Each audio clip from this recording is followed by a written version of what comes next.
గురించి పాత collector office నందు తర్వాత ఒక ఆలోచనతోటి మనం ముందుకెళ్తున్నప్పుడు ఆ ఆలోచనతో పుట్టుకొచ్చిన సంఘాలు ఏర్పడిన తర్వాత ఒక యూనిటీగా ఆ యూనిటీలో నుంచి వచ్చిన సంఘాలు పోయి పార్టీలు ఏ విధంగా అయినాయి? Congress party, BJP party, TRS party అని ఇట్లా 3 రకాల పార్టీలు ఏళ్తున్నాయి. ఇప్పుడు అంటే దొరలు వెళ్తున్నారు, రెడ్డిలు వెళ్తున్నారు, కానీ బీసీ కులాలు ఏలట్లేవు. ఇంకా మనకు చేతికి రావట్లేదు, బీసీ రాజ్యం రావట్లేదు, బీసీ ముఖ్యమంత్రి రావట్లేడు. అంటే మనం ఎంత వెనుకబడి ఉన్నామో చూడండి, మనం ఎంత చేతగంటంలో ఉన్నామో. మనము చైతన్యవంతులం అయితేనే, మన బీసీ కులాలని ఏమైతేనే, ప్రతి ఒక్కరు మనం అందరం కలిసి యూనిటీగా ఉంటేనే రేపు బీసీ రాజ్యం ఏలబోతాం. కాబట్టి మనం ఒక యూనిటీగా ఉండాలి. యూనిటీ ఉంటేనే బీసీ సీఎం అవ్వబోతారు. ఆ బీసీ సీఎం అనేది ఎవరికి రాసిపెట్టుందో, ఎక్కడ రాసిపెట్టుందో అది మన చేతిలో లేదు. మనం ప్రయత్నం మాత్రమే చేస్తున్నాం.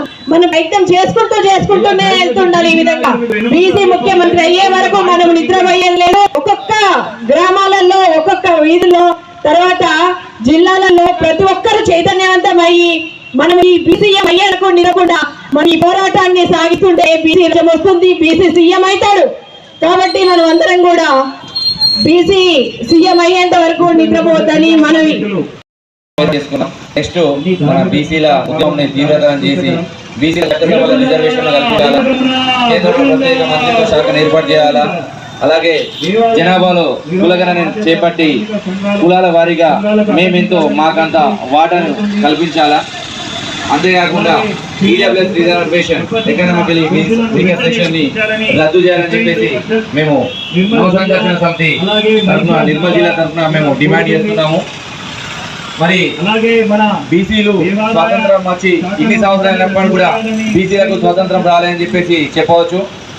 ఎందుకంటే బీసీలో అత్యంత వెనుకబడ్డ కులాలు అని చెప్పేసి మోస్ట్ బ్యాక్వర్డ్ క్లాసెస్ అని చెప్పి చెప్పుకుంటున్నాము. అసలు బీసీలు అంటేనే వెనుకబడ్డ కులాలు. మరి కాబట్టి ఈ బీసీలను చట్టసభల రిజర్వేషన్ కల్పించాలా,